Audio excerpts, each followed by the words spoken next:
Hey friends, it's Mrs. King for SEL. We have been talking about compassion and empathy the last couple of weeks. Well, we've been talking about empathy the last few weeks, and last week we introduced compassion, where empathy is putting yourself in somebody else's shoes and thinking, what would I feel if that happened to me? And compassion is caring and helping your friends that you can see are upset. So we are going to read a story today. It's called Hey Little Ant. And I want you to pay close attention to that ant and think about how the ant would feel in this story. We have a little boy who doesn't like ants and he squishes ants. And the ant tries to make the little boy look from the ant's point of view and have the little boy, like we said, put himself in the ant's shoes. So let's see what the little boy is going to do. Hey, Little Ant. Written by Philip and Hannah Hoos.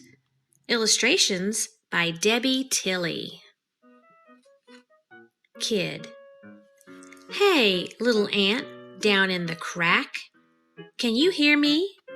Can you talk back? See my shoe? Can you see that? Well, now it's gonna squish you flat. Ant. Please, oh please, do not squish me. Change your mind and let me be. I'm on my way with a crumb of pie. Please, oh please, don't make me die. Kid. Anyone knows that ants can't feel. You're so tiny, you don't look real. I'm so big and you're so small. I don't think it'll hurt at all.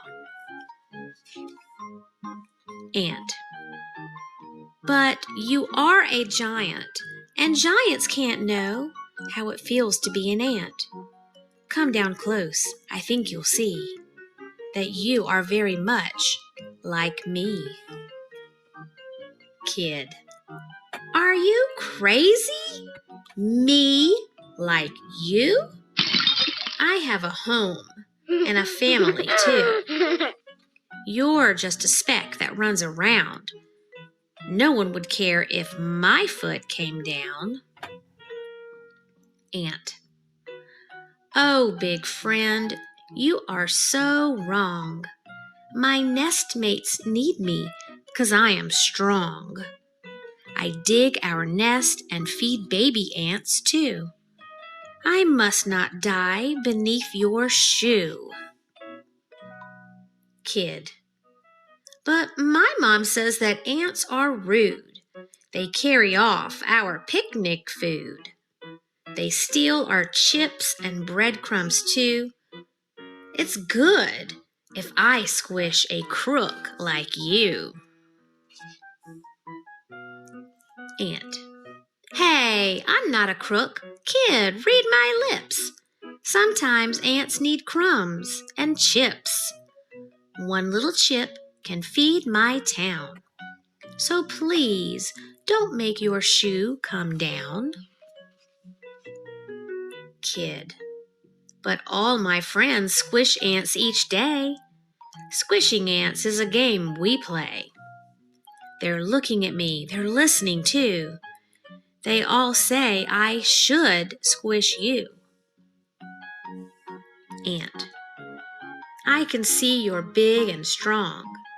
Decide for yourself what's right and wrong. If you were me and I were you, what would you want me to do? Should the ant get squished? Should the ant go free? It's up to the kid, not up to me. We'll leave the kid with a raised up shoe. What do you think that kid should do? So I want you to think about that. That ant was trying to have the boy put himself in his shoes. If I were you and you were me, What would you want me to do? Would you want me to squish you? And that's a really cool thing to think about. So I want you to think about that. What do you think the kid should do? Do you think the kid should squish him? The kid had a lot of really good reasons why he thought he should squish the ant.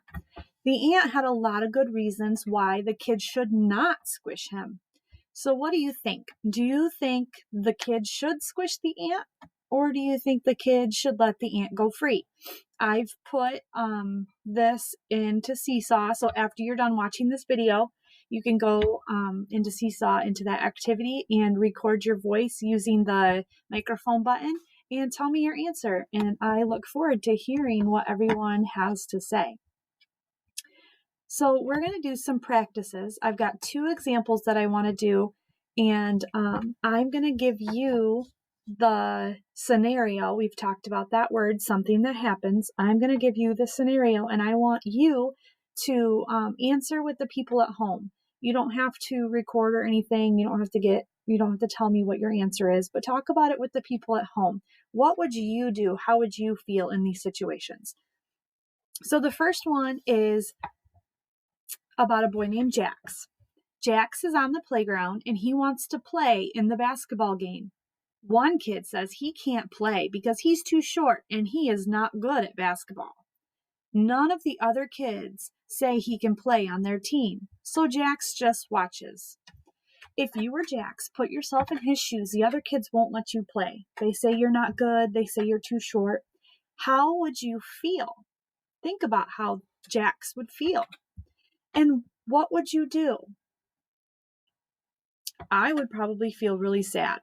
I probably wouldn't even stay and watch. I might cry. I might walk away. I would be really, really sad.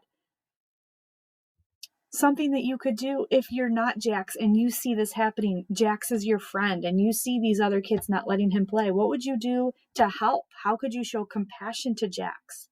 If I was his friend and I saw him across the playground, and I saw those other boys not letting him play, I would go up to Jax and I would say, "Hey, Jax, I'm playing basketball over here on this other basketball court. You want to come play with me?"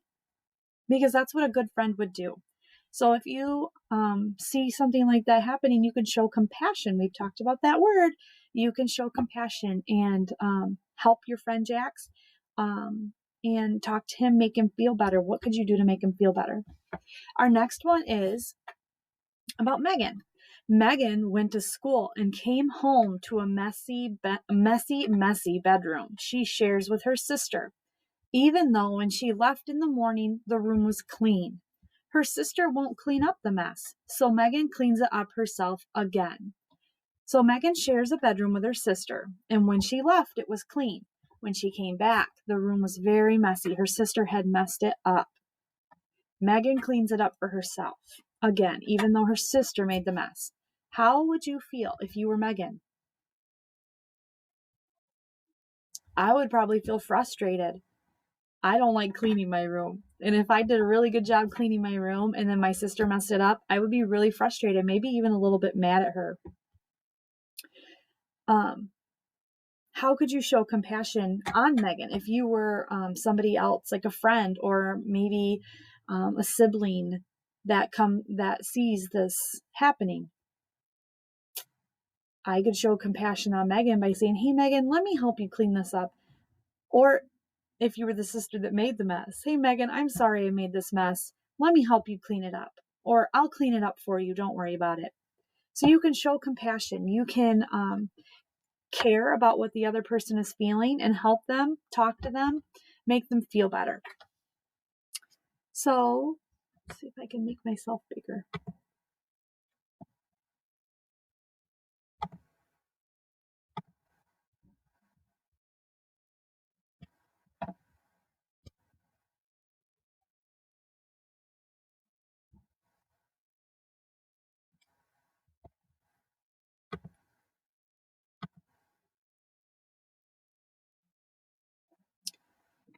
So that's what I want you to practice this week. I want you to practice showing compassion to the people around you. I want you to see if you notice that somebody's upset, what could you do to help? How can you help them clean their room, help them if they don't have anybody to play with them outside. What could you do to make your friends or the people around you feel better if they're upset? Show compassion, have empathy, put yourself in their shoes. Practice that the next couple weeks while you're on Christmas break. And let me know what you think you would do with the ant.